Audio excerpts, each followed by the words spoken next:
Noong taong 1967, sa isang liblib na baryo sa bandang Samar, nakilala si Mang Bino, isang albularyo na matagal nang kinikilala ng mga taga-baryo dahil sa kanyang kakaibang kaalaman sa panggagamot. Hindi lamang siya gumagamit ng mga halamang gamot, kundi may alam din siyang mga dasal at ritual na namana pa raw niya sa kanyang mga ninuno. Kasama ni Mang Bino ang kanyang kababatang si Albert, na madalas niyang tinatawag para tumulong sa mga gawaing bahay at minsan ay kasama din niya sa panggagamot. Sa kabilang dako naman, nakatira doon si Sisa, isang babae na madalas na nakikita sa may pampang. Tila laging may hinihintay o hinahanap. May mga usap-usapan na nakakakita raw si Sisa ng mga nilalang na hindi nakikita ng karaniwang tao. Isang gabi, habang sila Mang Bino at Albert ay nag-uusap sa harap ng lumang lampara, biglang dumating si Tata Kalo, isang matanda sa baryo na may kakaibang karanasan. "Tila may kakaibang nangyayari sa kabilang pook," wika ni Tata Kalo. Ano po bang ibig niyong sabihin, Tata Kalo?" tanong ni Albert. Sumeryoso ang mukha ng matanda. "May mga nilalang na nagpapakita sa may gubat at ang sabi-sabi may daanan papasok sa biringan." Napakunot ang noo ni Mang Bino. "Matagal ko nang naririnig ang tungkol sa biringan, pero wala pang nagpapatunay kung papaano makarating doon." "Kung may makakapasok, ikaw lang, Mang Bino," tugon ni Tata Kalo. Hindi pa man sila nakakasagot, biglang dumating si Dindo, isang binatang mahilig sa pakikipagsapalaran. Hingal na hingal siya at agad na nagsalita. "May nakita akong ilaw sa gitna ng gubat. Hindi ordinaryong ilaw, kundi tila nagmumula sa isang bayan." Nagkatinginan ang lahat. Ang katahimikan ng baryo ay napalitan ng kaba at pagkasabik. Ang mga kwento tungkol sa biringan ay matagal nang umiikot. Isang hiwagang bayan na tinitirhan ng mga engkanto na sinasabing hindi basta nakikita ng mga tao. "Mang Bino, kung papasukin mo ang daang yon, mag-iingat ka. Hindi lahat ng pumapasok sa biringan ay nakakalabas," wika ni Sisa na noon ay biglang sumulpot. Hindi agad nakapagsalita si Mang Bino matapos marinig ang sinabi ni Sisa. Tahimik niyang pinagmasdan ang mga kasama, lalo na si Albert na halatang kinakabahan. Sa labas ng kanilang kubo, maririnig ang huni ng kuliglig at ang malakas na hampas ng hangin sa mga dahon ng kawayan. "Kung totoo ang nakita ni Dindo, ito na marahil ang pagkakataon upang makita ko ang lugar na matagal nang kinakatakutan ng lahat." Agad na tumutol si Albert. "Mang Bino, hindi ba't delikado? Sabi nga ni Sisa maraming hindi nakakalabas kapag pumasok doon." Ngunit si Mang Bino, seryoso ang kanyang tinig. "Hindi ako papasok para sa sariling kapakanan. May mga tao akong kailangang masagot, at kung totoo ngang may daanan patungo sa biringan, ako mismo ang dapat sumubok." Nagsalita si Tata Kalo habang hawak-hawak ang kanyang baston. "Kung gayon, huwag kang pupunta na mag-isa. Kailangan may kasama ka upang may saksi sa anumang mangyayari." "Kasama mo ako, Mang Bino," agad na sabi ni Dindo na tila sabik na sabik sa pakikipagsapalaran. Umiling si Albert. "Hindi ako makakapayag na iwan. Kung papasok ka, sasama rin ako," sabi niya. Napabuntong hininga si Sisa. "Kung ganon, kailangan nyo ng gabay. May mga bagay na hindi nyo mauunawaan kapag kayo nasa loob na. Ang mga nilalang sa biringan ay mapanghikayat. Kahit bago kayo pumasok, dapat may baong kayong dasal at pananggalang." Tumingin si Mang Bino kay Sisa. "Ikaw ba ang tinutukoy mong gabay?" Tumingin sa lupa si Sisa bago sumagot. "Hindi ako makakapasok doon. Ngunit may kakayahan akong magbigay ng babala at paalala bago kayo tumuloy." Kinabukasan, nagtipon silang muli sa ilalim ng malaking puno ng balite sa gilid ng baryo. Ang punong iyon ang pinili ni Sisa bilang lugar ng paghahanda.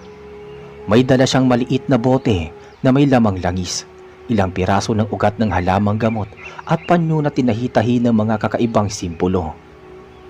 "Bago kayo tumuloy, Ipahid niyo ito sa inyong balat. Ibinigay niya ang langis kay Mang Bino. Ito'y pananggalang para hindi kayo maapektuhan kaagad ng mga mahika ng mga nilalang nandoroon. Kinuha ni Mang Bino ang langis at ipinahid sa kanyang mga braso at leeg. Ginaya din ito ni Albert at Dindo. Tahimik si Tata Kalo habang nakamasid hawak-hawak pa rin ang kanyang baston. Hindi ko inaasahan na matutuloy ang ganitong lakad. Ngunit kung hindi natin susubukan, mananatili tayong nakikinig lamang sa mga sabi-sabi. Mabilis na lumipas ang oras at sumapit ang dapit hapon. Sama-sama silang nagtungo sa gubat kung saan nakita ni Dindo ang mahiwagang ilaw. Habang papalapit sila, mas lalong lumalakas ang kanilang kaba. Ang paligid ay tila nag-iiba. Ang mga puno ay nagmumukhang mas malalaki at ang hangin ay may dalang malamig na simoy na may halong kakaibang amoy. Nandoon! Nakikita nyo ba? May liwanag na tila nagmumula sa isang bayan. Turo ni Dindo habang nakatitig sa malayo. Napatigil sila. Sa di kalayuan ay may anino nga nagkikislapan. Mga ilaw na tila mula sa maliliit na lampara. Ngunit ang liwanag ay hindi gaya ng karaniwang ilaw na kanilang nakikita sa baryo. Mas matingkad at mas kakaiba. Hindi ito maaaring gawa ng tao. Bulong ni Albert. Lumapit si Mang Bino at tumayo sa unahan. Ito na nga ang daan papasok sa biringan. Wika niya. Habang sila'y nakamasid, biglang umihip ang malamig na hangin at may narinig silang tila mga tinig na nagmumula sa kawalan. Hindi nila mawari kung saan nanggagaling ang mga tinig, ngunit malinaw na may mga nilalang na bumubulong. Halina kayo at pumasok kayo. Napatigil si Albert at kumapit kay Mang Bino. Narinig mo ba yun? Tumango si Mang Bino. Oo, at ito na ang simula ng ating paglalakbay. Maya-maya pa humakbang si Mang Bino papalapit sa liwanag. Nakasunod si Albert at Dindo, habang si Tata Kalo naman ay nakasandal sa kanyang bastona. Pilit na tinutumbasan ang bilis ng kanilang mga paa. Habang papalapit sila, mas malinaw nilang nakikita ang tila mga ilaw ng isang bayan sa gitna ng kagubatan. Hindi maaari. Wala namang baryo dito Wika ni Albert. Hindi talaga baryo ng tao ang ating nakikita. Sagot ni Mang Bino. Nagpatuloy sila hanggang sa maramdaman nilang unti-unting nag-iiba ang kanilang paligid. Ang mga dahon ng punong kahoy ay tila nagliliwanag sa ilalim ng buwan at ang mga damo ay may kakaibang kislap na para bang may alikabok na ginto. Ang hangin ay naging mas malamig, ngunit may halong halimuyak ng bulaklak na hindi nila mapaliwanag. Biglang napahinto si Dindo. Mang Bino, nakikita niyo ba yun? Tinuro niya ang harapan kung saan may nakatayong malalaking tarangkahan na yari sa bato. Ang tarangkahang iyon ay hindi nila nakita kanina. Sa ibabaw ng pintuan ay may nakaukit na mga simbolo na hindi pamilyar kanino man sa kanila. Dito nagtatapos ang daan ng alam natin. Kung tatawid tayo, wala nang kasiguraduhan ang ating pagbabalik. Kung hindi natin susubukan, hindi natin malalaman ang katotohanan. Sagot ni Mang Bino. Dahan-dahan niyang itinulak ang tarangkahan. Sa pagbungad ng kabila, natigilan sila. Ang kanilang nasaksihan ay isang maluwang na puok na tila ibang mundo. Mga bahay na yari sa kahoy at bato, ngunit kumikislap na parang ginto. Mga daan na makikinis na animoy nilatag ng hindi pangkaraniwang kamay at mga nilalang na naglalakad na may angking ganda at karangyaan na higit pa sa karaniwang tao. Si Albert ay napalunok ng laway.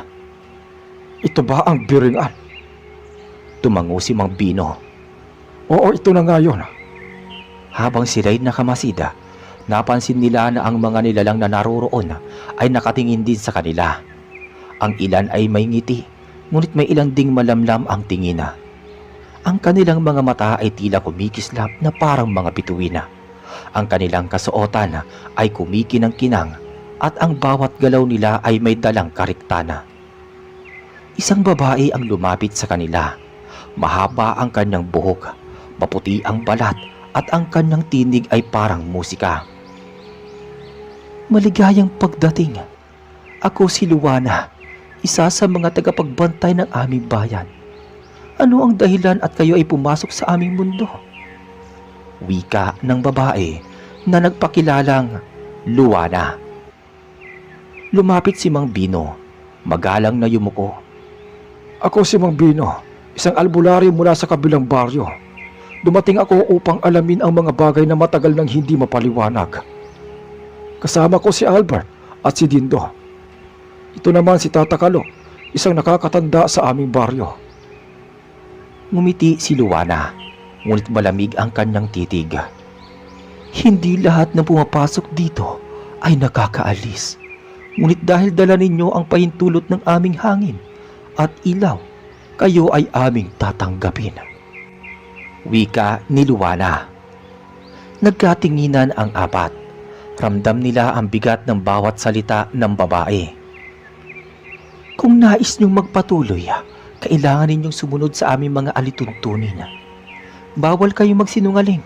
Bawal kayong kumain ng pagkaing inihahain nang hindi nagbibigay ng pahintulot. At bawal kayong tumingin ng diretsyo sa mata ng mga nakakatanda sa aming lipi. Dagdag ni Luana. Bakit ganon? Dahil kung lalabag kayo, hindi na kayo makakabalik sa inyong mundo. Napalunok si Albert at napahawak sa braso ni Mang Bino. Hindi ko ito nagugustuhan, Mang Bino. Wala tayong ibang paraan kundi sundin ang kanilang mga batas. Kung nais nating makaalam, kailangan nating sumunod. Wika ng albularyo. Habang sila'y pumapasok palalo, namangha sila sa lawak ng biringan. May mga pamilihan na puno ng mga kakaibang bagay. Prutas na hindi nila kilala, ngunit kumikislap. Mga tela na animoy hinabi mula sa liwanag. At mga alahas na tila yari sa purong bituin. Ang mga nilalang ay abala sa kanilang mga gawain. Ngunit paminsan-minsan ay tumitigil upang pagmasdan ang buong bagong dating. Parang isang lungsod na hindi natutulog. Wika ni Tata Kalo. Oo, ngunit sa kabila ng ganda, nararamdaman ko ang bigat na bumabalot sa lugar na ito. Sagot ni Mang Bino. Sa kanilang paglalakad, dinala sila ni Luana sa isang malapad na buluwagan kung saan nakaupo ang isang matandang nilalang na tila may higit na kapangyarihan kaysa sa lahat. Ang kanyang muka ay walang kulubot, ngunit ang kanyang mga mata ay puno ng karunungan. Siya ang aming pinuno. Siya si Gat Amaros. Wika ni Luana. Tumingin si Gat Amaros sa kanila. Kayo ba mga tagalabas na nangas na pumasok sa aming bayan? Magalang po kaming humaharap. Nais lamang naming maunawaan ang inyong mundo at ang mga bagay na hindi namin mapaliwanag. Tahimik na tumitig si Gat Amaros kay Mang Bino bago ito ngumiti ng bahagya. May kakaibang lakas ka. Ikaw ay hindi basta-basta tao. Ikaw ay may dalang kaalaman na maaaring maging susi sa aming pakikipag-ugnayan sa inyong mundo. Wika ni Gat Amaros. Tahimik ang paligid nang sumapit ang saglit ng paghuhusga. Nakaupo si Gat Amaros sa mataas na upuan na yari sa itim na bato na tila hinubog mula sa bundok.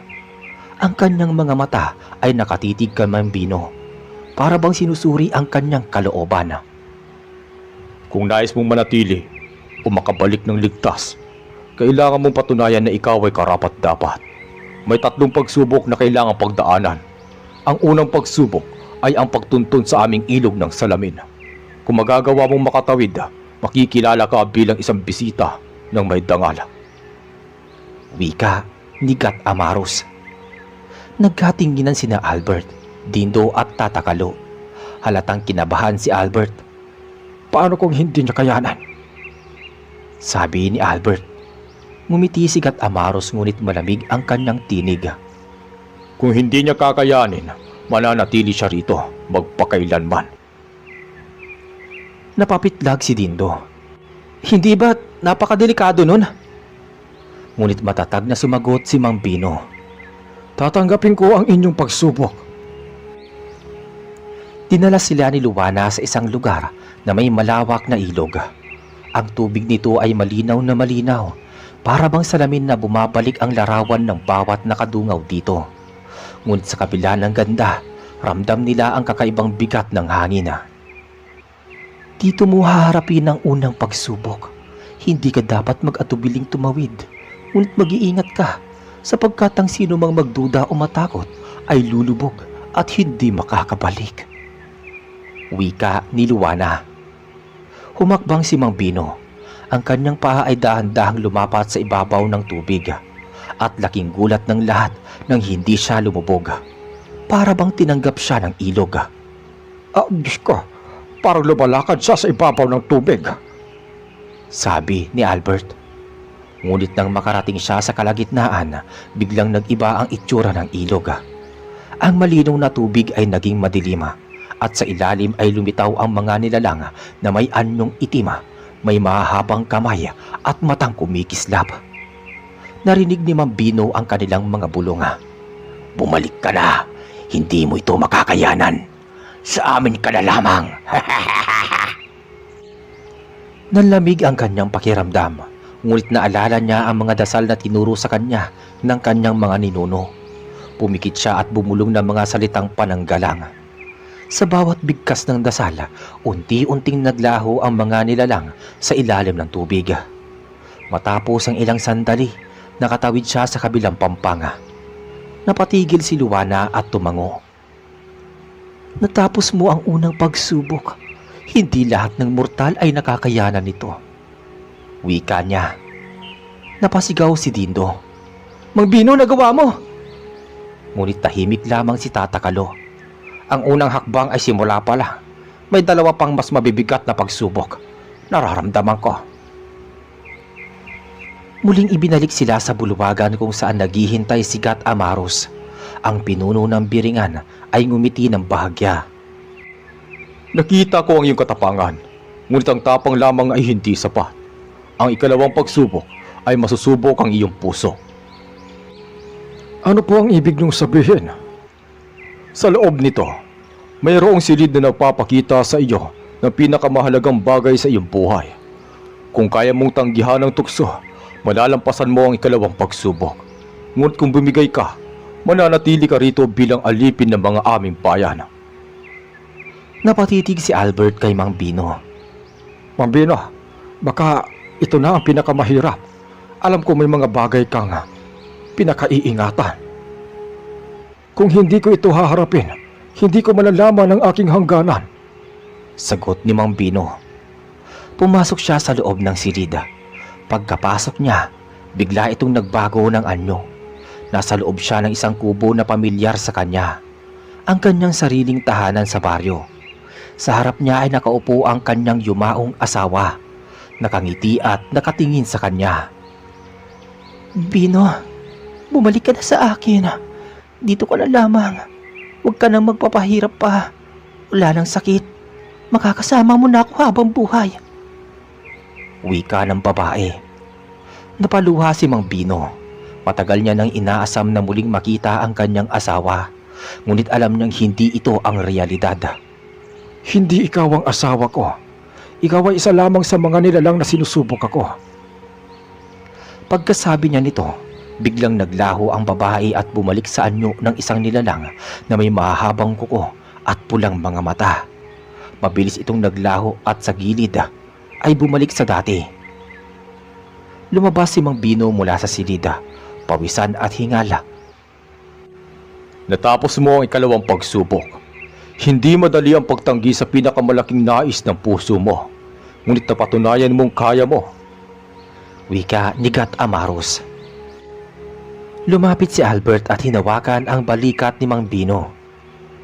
Alam kong mahirap iyon para sa'yo. Ngumiti si Mang Bino, bagamat may bakas ng lungkot sa kanyang mga mata. Hindi lahat ng bagay sa ating ninanais ay dapat nating sundin. Sabi niya.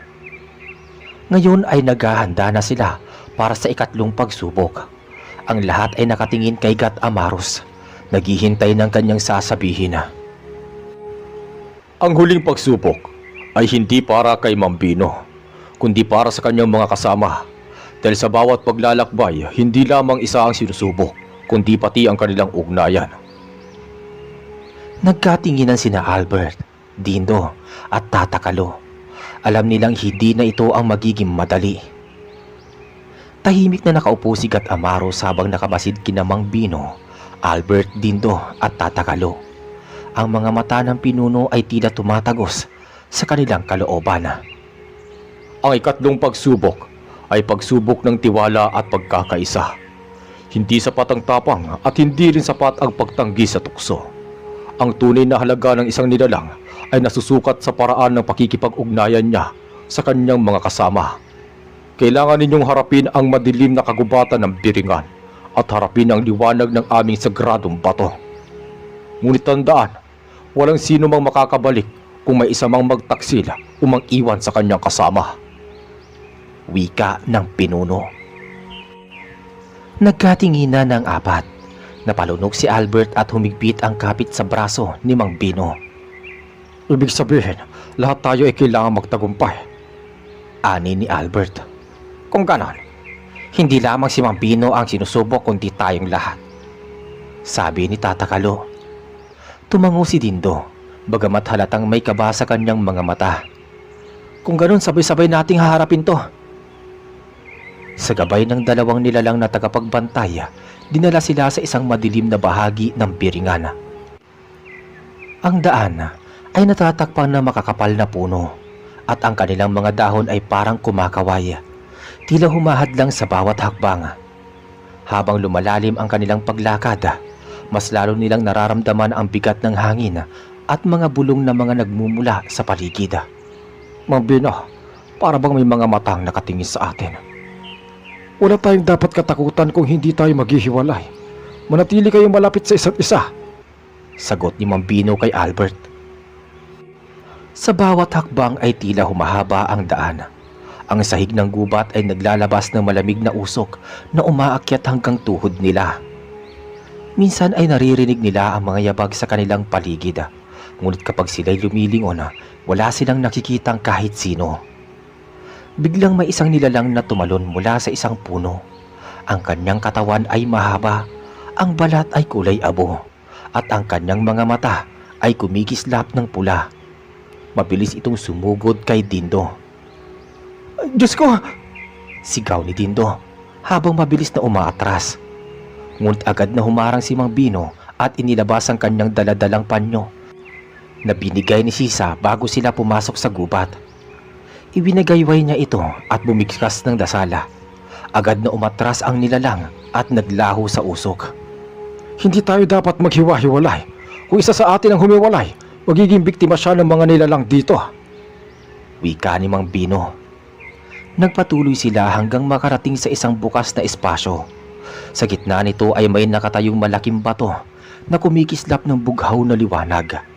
Ngunit bago pa sila makalapit, lumitaw ang tatlong nilalang na nagbabantay dito. Ang mga nilalang ay mas malalaki kaysa sa kanina. May mahahabang sungay at mga kamay na tila may matutulis na kuko. Kung nais ninyo ang sagradong bato, kailangan ninyong patunayan na kaya ninyong magtulungan. Walang makakakuha nito kung may isa mang manghihina. Humugot ng malalim na hininga si Tata Kalo. Kung ganon, anong dapat namin gawin? Itinuro ng nilalang ang malaking bato. Kailangan ninyo itong buhatin at dalhin palabas ng kagubatan. Ngunit tandaan, hindi ito mabubuhat ng isa lamang. Kailangan ninyong magsama-sama. Nagkatinginan si Mang Bino, Albert, Dindo at Tata Kalo.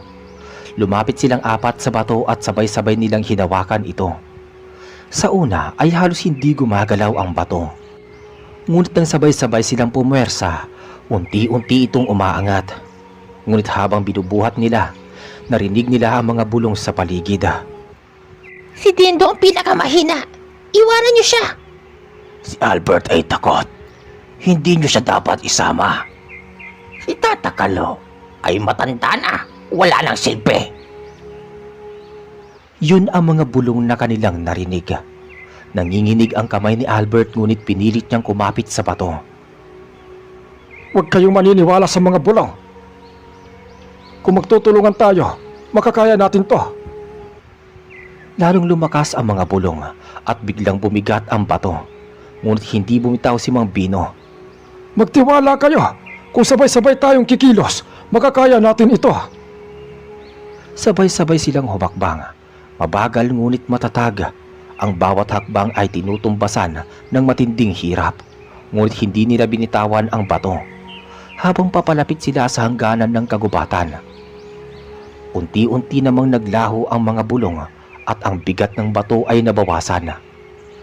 Pagdating nila sa dulo ng daan, isang matinding liwanag ang bumalot sa kanila. Pagmulat nila ng kanilang mga mata, nasa harap na muli sila ng bulwagan kung saan naghihintay si Gat Amaros. Bitbit pa rin nila ang bato at sabay-sabay nila itong inilapag sa paanan ng pinuno. Tahimik na tumingin si Gat Amaros sa kanila bago nagsalita. Nagtagumpay kayo. Hindi kayo bumitaw sa isa't isa. Hindi kayo nagpadala sa takot o tukso. Kayo ay karapat-dapat. Napahinga ng maluwag si Albert at halos mapaupo sa pagod si Dindo. Si Tata Kalo ay napapapikit at bahagyang ngumiti. Si Mang Bino naman ay tahimik ngunit bakas sa kanyang muka ang tagumpay. Matapos nilang mailapag ang sagradong bato sa paanan ni Gat Amaros, isang malakas na ugong ang umalingaw-ngaw sa buong bulwagan. Ang mga pader ay tila kumislap at ang sahig na yari sa makinis na bato ay naglabas ng malamlam na liwanag. Ang mga nilalang sa paligid ay nagsitahimik at nakatingin lamang kina Mang Bino, Albert, Dindo at Tata Kalo. Tumingin si Gat Amaros sa kanila. Ang kanyang mga mata ay kumikislap ng pughawa. Natapos ninyo ang 3 pagsubok na matagal nang hindi nakakayanan ng mga tagalabas. Kayo ay nagpakita ng tapang, ng pagtanggi sa tukso at ng pagkakaisa. Dahil dito, kayo ay aming kikilalanin. Lumapit ang dalawang nilalang na tagapagbantay at naglatag ng tila kumot na yari sa ginto na sinulid. Sa ibabaw nito ay ipinatong ang sagradong bato na kanilang iniahon mula sa madilim na kagubatan. Ang bato ay nagbigay ng matinding liwanag na umabot hanggang kisame ng bulwagan. Ang batong ito ay hindi lamang palamuti. Ito ay sagisag ng buhay at kapangyarihan ng aming bayan. Sa bawat nilalang na nakakalapit dito, nang may dangal, isang bahagi ng aming lihim ang naibubunyag. Umusad si Mang Bino at yumuko. Maraming salamat sa inyong pagtanggap at sa tiwalang ipinagkaloob ninyo sa amin. Ngunit hindi pa rin nawala ang kaba sa dibdib ni na Albert at Dindo. Kung ganon, ano ang mangyayari sa amin ngayon? Ngumiti si Gat Amaros, ngunit may bigat sa kanyang tinig. Maaari kayong makabalik sa inyong mundo, ngunit may kapalitang lahat ng kaalaman. Bago kayo makalabas, isa sa inyo ang kailangang magdala ng tanda ng aming bayan. Ang tatak na ito ay hindi matutunaw at habang kayo nabubuhay, mananatili ito sa inyong katawan. Napatitig si Albert kay Mang Bino. Anong ibig niya sabihin? Isang marka na magbubukas sa inyo ng landas upang muli kayong makapasok dito kung nanaisin. Paliwanag ni Gat Amaros. Ngunit tandaan, ang tatak na ito ay hindi maaalis at magdudulot ng bigat sa inyong pagkatao. Sapagkat habang kayo nabubuhay, lagi kayo makakaramdam ng tawag ng biringan. Dagdag pa niya. Tahimik ang lahat. Naramdaman nilang mabigat ang pagpipili ang iyon. Kung walang magpapamarka, hindi ninyo mabubuksan ang daan palabas. Mananatili kayo rito magpakailanman. Humugot ng malalim na hininga si Tata Kalo. Ako lang magdadala ng tatak. Tata Kalo, hindi maaaring ikaw. Ikaw ang pinakamatanda sa atin. Huwag mong akuin ang pasalin na yan. Ngumiti si Tata Kalo. Dahil ako ang pinakapatanda, ako rin ang may pinakaunting panahon. Huwag ninyong akuin ang bigat na iyon. Hayaan nyo na ako. Wika niya. Ngunit agad na umiling si Mang Bino. Hindi, Tata Kalo. Ako ang dapat. Ako ang dahilan kung bakit nandito tayo. Ako ang haharap sa unang pagsubok at sa ikalawa. At ako rin ang nakaalam sa ganitong bagay. Kung may tatak na kailangang ipasan, ako na ang dapat magdala. Natahimik si Albert Andindo. Ramdam nila ang bigat ng desisyon. Lumapit si Gat Amaros. Kung ganon, ipapahintulot mo ba, Mang Bino? Tumango si Mang Bino. Oo, ipapahintulot ko. Lumapit ang isang nilalang na may hawak na maliit na sisidlan na yari sa pilak. Binuksan nito at mula roon ay may lumabas ang asul na apoy na tila may buhay. Ipinahid ng nilalang ang apoy sa balikat ni Mang Bino. Agad siyang nakaramdam ng matinding init na tumagos hanggang sa kanyang mga ugat. Ngunit hindi siya sumigaw. Pinanatili niyang matatag ang kanyang tindig. Nang mawala ang apoy, lumitaw ang isang marka sa kanyang balikat. Isang hugis araw na may 3 bilog sa paligid nito. Simula ngayon, ikaw ay magiging tulay ng aming mundo at ng mundo ng tao. Huwag mong kalilimutan ang iyong nakita at narinig. Ngunit huwag ka rin basta-basta magsasalita, sapagkat hindi lahat ay handang makinig. Wika ni Gat Amaros. Lumapit si Luana at itinuro ang isang arko na biglang lumitaw sa gilid ng bulwagan. Sa loob nito ay makikita ang malabong anyo ng kagubatan na iniwan nila. Yan ang daan pabalik sa inyong baryo. Ngunit tandaan, hindi lahat ng makakakita sa inyo ay maniniwala sa inyong karanasan. Ang iba ay tatawagin kayo sinungaling. Ang iba na may matatakot sa inyo. Piliin ninyo ang tamang oras at taong pagbabahagian ng kaalaman na kayo ay nakarating sa biringan. Wika ni Luana. Nagpasalamat si Mang Bino at sabay-sabay silang 4 na lumapit sa arko. Bago sila tuluyang makatawid, muli silang nilingon ni Gat Amaros. Hindi dito nagtatapos ang inyong paglalakbay. Sa bawat gabing tatawagin kayo ng aming ilaw, maaalala ninyo ang inyong pinangako. Sa isang iglap, muling bumalik sina Mang Bino, Albert Dindo at Tata Kalo sa mismong bahagi ng gubat kung saan sila unang nakakita ng liwanag. Ngunit wala na ang tarangkahan. Wala na rin ang kakaibang puok. Tanging karaniwang kagubatan na lamang ang kanilang nakikita. Napaupo si Albert at napahawak sa kanyang dibdib. Akala ko hindi na tayo makakabalik. Hingal na hingal si Dindo. Totoo bang nangyari ang lahat ng yun? O isang panaginip lang? Umiti si Tata Kalo, bagamat halata ang pagod. Kung panaginip iyon, pare-pareho tayo na naginip. Ngunit ang marka sa balikat ni Mang Bino ang nagpapatunay na hindi iyon katang-isip. Dahan-dahang itinulak ni Mang Bino ang manggas ng kanyang barong at ipinakita ang marka. Kumislap ito saglit bago muling kumalma. Tahimik silang lahat. Hindi natin dapat ipagsabi ito. May mga bagay na hindi lahat ay handang marinig. Wika ni Mang Bino. Pagbalik nila Mang Bino, Albert Dindo at Tata Kalo sa baryo ay agad nilang napansin ang katahimikan ng paligid. Ang mga aso ay walang tahol, ang mga manok ay tila nakakubli, at ang mga tao ay nasa kani-kanilang mga tahanan. Marahil ay dahil sa gabi na nang sila'y makabalik mula sa gubat. Unang nagsalita si Dindo. Mang Bino, anong gagawin natin? Babalik na lang ba tayo sa ating mga bahay? Tanong ni Dindo. Umiling si Mang Bino.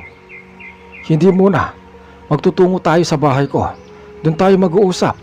Kailangang magkaisa tayo sa kung ano ang sasabihin at kung ano ang hindi. Tahimik na sumunod ang 3.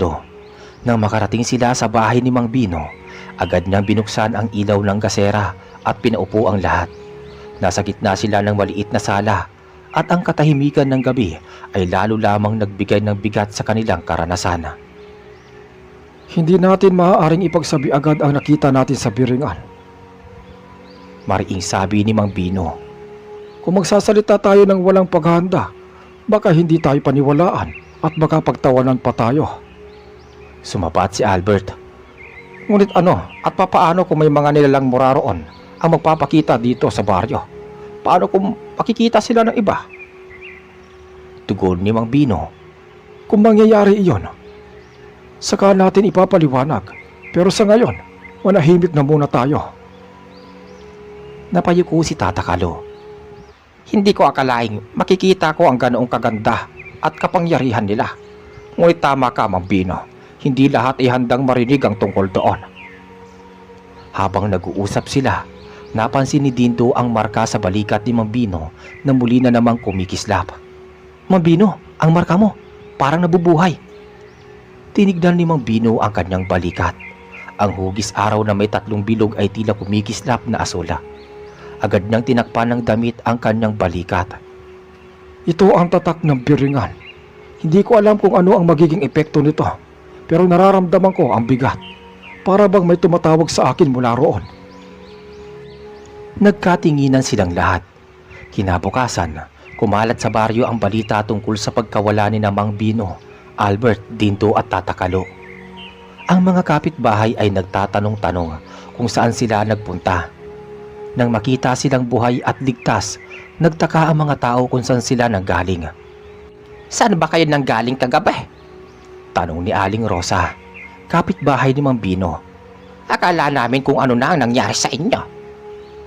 Ngumiti lamang si Mang Bino. Napadpad kami sa gubat. Nihirapan kami makabalik pero ligtas naman kami. Hindi siya nagbigay ng karagdagang detalye at ganoon din ang ginawa ni na Albert at Dindo.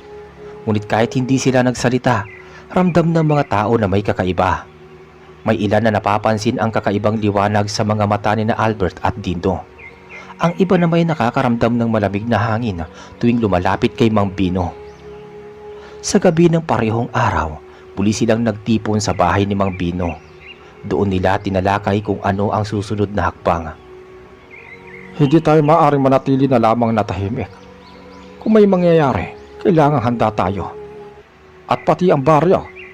Sabi ni Albert. Handa tayo, pero hindi sila. Ang kaalaman na iyon ay maaaring magdala ng takot at kaguluhan. Tandaan ninyo, binilin sa atin ni Gat Amaros na piliin lamang ang tamang oras at taong pagbabahagian. Natahimik silang lahat pagkawika ni Mang Bino. Makalipas ang ilang araw, nagsimulang maramdaman ni Mang Bino ang kakaibang panaginip gabi-gabi. Sa kanyang pagtulog, nakikita niya ang ilaw na kumikislap sa kakahuyan. Naririnig niya ang tinig ni Gat Amaros na tumatawag. Mang Bino, tulay ka ngayon. Bumalik ka. Sabi nito. Isang gabi bigla siyang nagising na pawis. Nakaupo siya sa kanyang higaan at ramdam niya ang init sa kanyang balikat. Nang tignan niya ang marka, ay muli itong nagniningning. Kinabukasan agad niyang tinawag sina Albert, Dindo at Tata Kalo. May panibagong tawag. Hindi ko alam kung anong ibig sabihin, pero pakiramdam ko ay hindi rito natatapos ang ating kwento. Babalik tayo? Tanong ni Dindo na halatang kinakabahan. Kung kinakailangan. Ngunit bago tayo pumasok sa may biringan, kailangan muna nating maghanda. At higit sa lahat, kailangan nating magpasya kung ano ang ating gagawin sa kaalamang hawak natin ngayon. Muli silang nagtipon sa bahay ni Mang Bino upang pag-usapan ang panibagong panawagang nararamdaman nito mula sa kanyang balikat. Nakaayos sila sa paligid ng mesa at ang ilaw ng gasera ay kumikislap habang ang hangin sa labas ay tila malamig na nagdadala ng kakaibang presensya. Hindi ako mapalagay. Sa bawat gabi naririnig ko ang tinig ni Gat Amaros. Paulit-ulit niya akong tinatawag na bumalik. Para bang may bagay na hindi pa natatapos. Tahimik ang lahat. Tanging si Albert ang unang nagsalita. Kung ganon, baka kailangan talaga natin bumalik. Baka may iniwan tayong tungkulin doon na hindi pa nagagawa. Sabi ni Albert. Ngumiti ng mapait itong si Tata Kalo. Mang Bino, hindi ba't sinabi sa atin na huwag basta-basta magtitiwala sa mga nilalang ng biringan? Baka patibong ito. Baka pagbalik natin doon doon na tayo tuluyang maiwan. Ngunit itinapat ni Mang Bino ang kanyang kamay sa may mesa at tumingin sa kanilang tatlo. Kung patibong man o hindi, Hindi ko kayang ipagsawalang bahala ang panawagan. Kung ayaw ninyong sumama, ako na lamang ang babalik. Hindi maaari. Kung babalik ka, sasama rin ako. Hindi kita pababayaan, Mang Bino. Tumango si Albert. Ako man, mas mabuting magkakasama tayo kaysa iisa lang ang pumunta. Napabuntong hininga si Tata Kalo bago tumango rin. Siya, sige, kung ganon, wala akong magagawa. Sasama na rin ako. Pero maghahanda tayo. Kailangan nating dalhin ang lahat ng alam at gamit natin na mayroon tayo. Sa sumunod na gabi, nagsimula silang maghanda. Kinuha ni Mang Bino ang ilang mga halamang gamot, langis at mga gamit na karaniwan niyang ginagamit sa panggagamot. Si Albert ay naghanda ng kutsilyo at isang lumang sibat na minana pa niya sa kanyang ama. Si Dindo naman ay nagdala ng kanyang maliit na pana at si Tata Kalo ay kumuha ng piraso ng asin at bawang na ayon sa mga matatanda ay panangga sa mga masasamang nilalang. Bago sila sumulak patungo sa may gubat, nagdasal si Mang Bino. Panginoon, gabayan mo kami. Kung ang aming haharapin ay laban o tukso, bigyan mo kami ng lakas at talino. Kung ang aming haharapin ay pagkakaibigan o karunungan, bigyan mo kami ng bukas na isipan. Pagkatapos ng dasal, naglakad silang apat patungo sa gubat. Ang buwan ay bilog at ang liwanag nito ay nagbibigay ng kakaibang ningning sa daraanan nila. Habang palalim sila sa kagubatan, huling naramdaman ni Mang Bino ang pagkislot ng marka sa kanyang balikat. Ang liwanag nito ay nagsisilbing gabay na tila nagsasabi kung saang direksyon sila dapat dumaan. Matagal silang naglakad hanggang sa makarating sa lugar kung saan nila unang nasilayan ang ilaw ng biringan. Doon muli nilang nakita ang manipis na ulap na bumabalot sa paligid at ang kakaibang katahimikan na parabang lumulunok sa bawat tunog. Dito na naman tayo. Parang kahapon lang nung una tayong tumutong dito, sabi ni Dindo. Muling lumakad si Mang Bino pasulong. Habang papalapit sila, isang liwanag ang biglang lumitaw sa gitna ng ulap. Dahan-dahan itong lumaki at humubog ng isang pintuan. Ang pinto, muli tayo tinatanggap. Walang nag-aksaya ng oras. Pumasok silang apat sa pintuan. Iyon at muling bumungad sa kanila ang kaharian ng biringan. Ang malalaking gusali na kumikislap sa iba't ibang kulay, ang mga kaling tila yari sa ginto at ang mga nilalang na may kakaibang kagandahan at karangyaan. Ngunit hindi tulad ng una nilang pagpasok, ngayon ay mas kakaiba ang kanilang nararamdaman. Parang mas mabigat ang hangin, mas malalim ang mga mata ng mga nilalang na nakatingin sa kanila. Lumapit sa kanila ang isang mataas na figura na nakasuot ng balabal na kulay itim at pilak. Mang Bino, tunay ngang bumalik ka. Kilala agad ni Mang Bino ang tinig na yon. Gat Amaros, kayo po pala. Tama. At sa iyong pagbabalik, nangangahulugan lamang na tinanggap mo ang panawagan. Ngunit hindi lamang ikaw ang hinihintay namin, kundi silang lahat. Nagkatinginan sina Albert, Dindo at Tata Kalo. Anong ibig mo sabihin? Tanong ni Mang Bino. Ngumiti si Gat Amaros. Hindi lang ikaw ang tulay. Ang bawat isa sa kanila ay may bahaging kagampanan. Ang pagpili ninyo kagabi, ang inyong pagtanggap na bumalik, ay patunay na kayo'y handa. Nagsimulang maglakad si Gat Amaros patungo sa gitna ng malawak na bulwagan. Sumunod naman sila. Doon nila nakita ang isang dambuhalang bilog na sahig na may ukit ng mga simbolo. Ang bilog ay kumikislap at tila may enerhiyang humahatak sa kanila. Dito kayo tatayo. Ang bawat isa sa inyo ay may papel. Isa ay magiging tagapangalaga ng apoy, isa ng hangin, isa ng tubig, at ang isa ng lupa. Ngunit tandaan ninyo, ang papel na iyon ay hindi basta-basta. Kapalit dito ay ang bigat ng kapangyarihan at tungkulin. Wika ng pinuno na si Gat Amaros. Nag-atubili silang tumingin kay Mang Bino, ngunit tumango lamang ito bilang tanda ng pagsang-ayon. Kung ito ang dapat naming gawin, handa kami. Wika ni Mang Bino. Isa-isa silang tumayo sa bilog.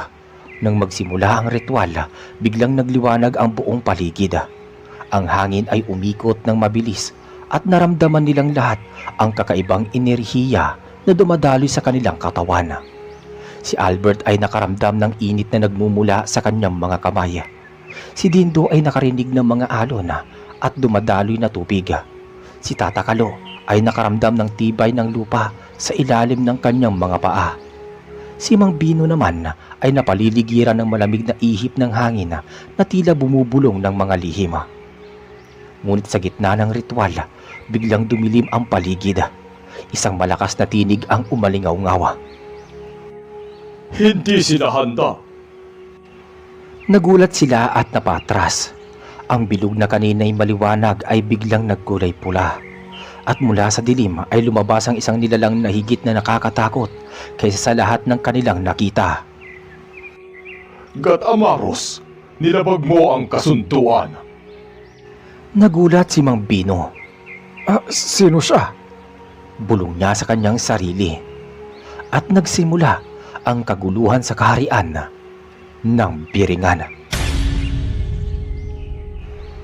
Mula sa gitna ng kadiliman lumitaw ang isang dambuhalang nilalang na may hugis tao, ngunit ang balat ay kulay abo at kumikislap na parang bakal.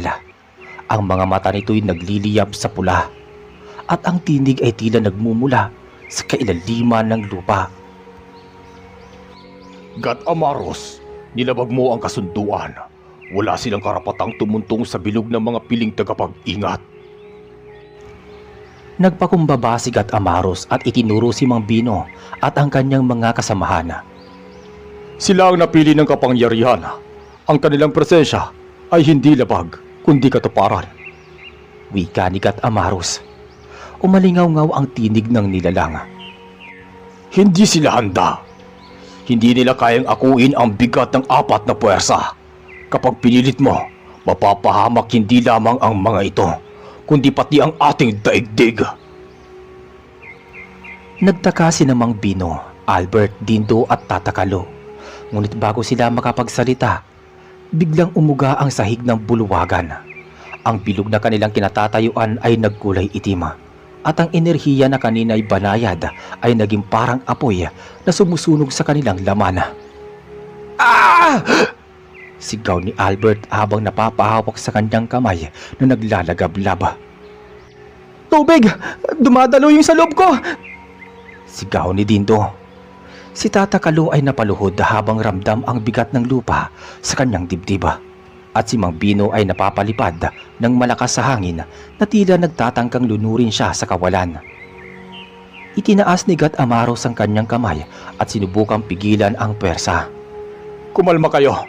Pigilin ninyo ang enerhiya. Huwag kayong matakot. Ngunit hindi nila magawa. Mula sa dilim, muling nagsalita ang nilalang. Kung nais mong iligtas sila, God Amaros, isakripisyo mo ang iyong lakas.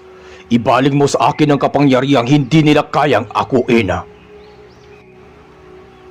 Nagpikit ng mata si God Amaros at lumapit sa gitna ng bilog. Kung ito ang tanging paraan, handa akong magsakripisyo. Sa isang iglap, sumabog ang liwanag mula sa kanyang katawan. Ang enerhiya ng apoy, tubig, lupa at hangin ay dahan-dahang nahigop ng kanyang mga palad. Bumalik sa dati ang sahig ng bulwagan at ang 4 ay bumagsak sa lupa. Lupaypay. Ang nilalang mula sa dilim ay muling nagsalita. Ngayon ay malinaw, hindi sila ang hinirang, kundi ikaw pa rin, God Amaros. Ngunit hindi ka kabilang sa kanila.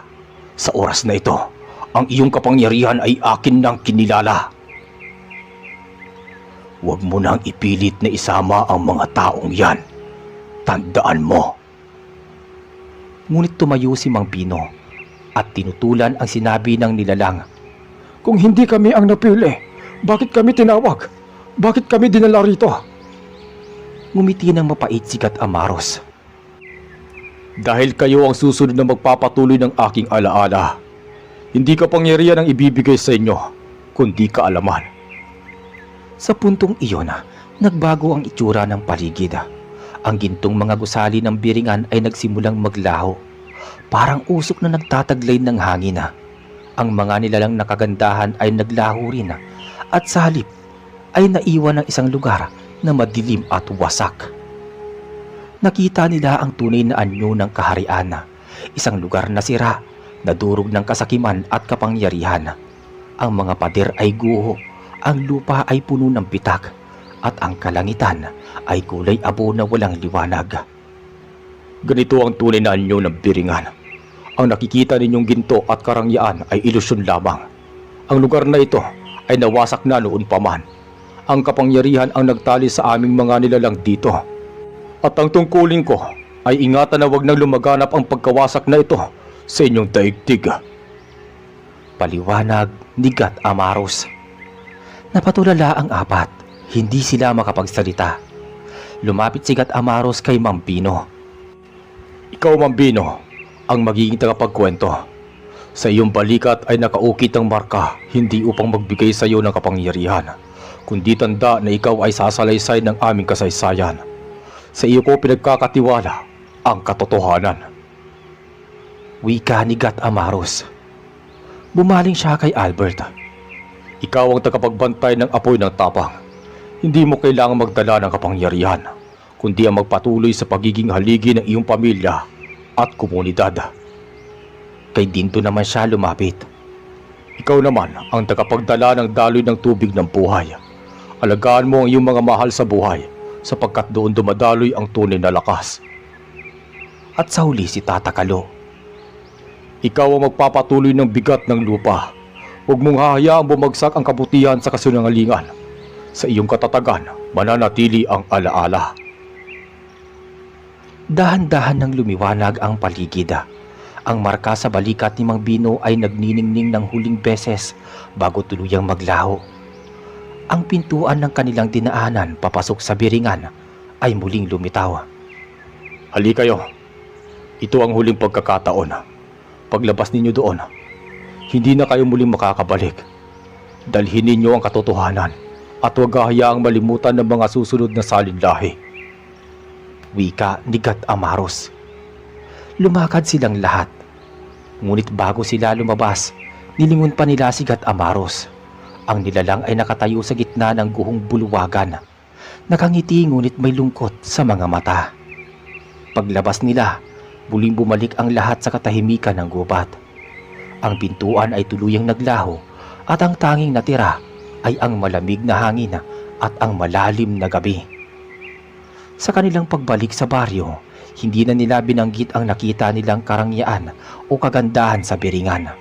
Sa halip, ikinuwento nila sa mga kababaryo ang katotohanan na ang lugar na iyon ay isang guhong kaharian, na ang kapangyarihan na ilusyon lamang at ang tunay na lakas ay nasa kabutihan at pagtutulungan. Lumipas ang mga taon at naging alamat ang kanilang karanasan. Ngunit sa bawat pagkakataon na may nagtatanong, tanging si Mambino ang tahimik na nakangiti habang hinahaplos ang kanyang balikat kung saan minsang nagniningning ang marka. Isang marka na may alaala na ibinigay sa kanya ni Gat Amaros.